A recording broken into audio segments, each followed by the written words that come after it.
Pictured here is the basic equipment I use when performing AI. Inseminating the semen into the hen can be very tricky. This is because the semen must be placed in the correct part of the hen's vent, that is, the inner lining of the vent. The hen must then draw the semen into the ovarian tract for a successful insemination. I found that near impossible to do this with the capillary tube in the end of my mouth, as I couldn't see if I was putting the semen into the correct spot. So I extend the line of sight by adding an extension hose or shrink tube to the end of the capillary tube.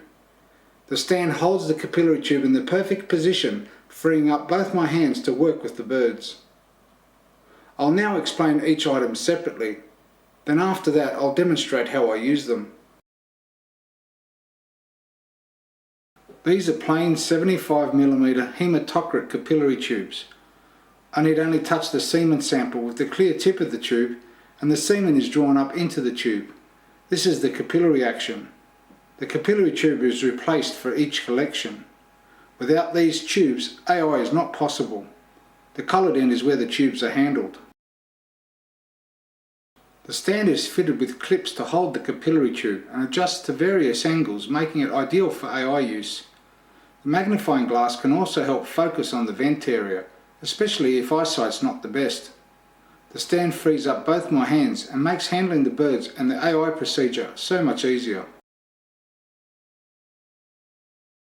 Displayed is a full length of shrink tube which I cut down to a number of smaller, more suitable lengths. A cut down piece is fitted to the coloured end of the capillary tube and heated on. It acts as an extension pipe and allows me to inseminate in a more comfortable position, and it gives me a better line of sight to the insemination spot. Here you can see the stand which is fitted with a capillary tube and a cut down length of shrink tube, ready for use. I use a mini microscope for a quick analysis of the semen sample. It's limited to only a 50 times magnification, which is not powerful enough to see the sperm itself, but it does show if the sample is full and mobile.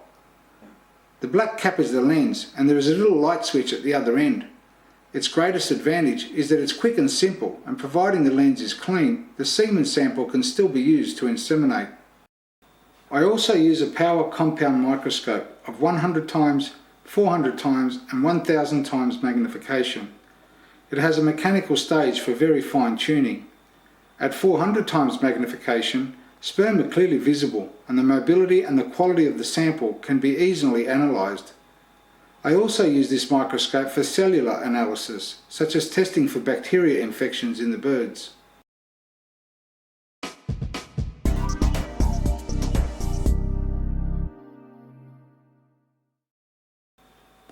I start by fitting a capillary tube to the setup stand, making sure not to touch the clear end of the tube.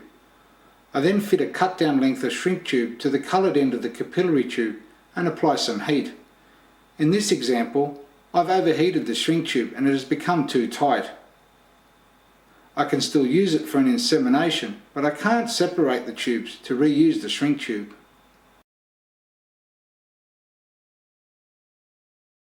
So the next time, I just simply cut the end of the tube off, throw out the old capillary tube, and fit a new capillary tube to the clip, once again not touching the clear end.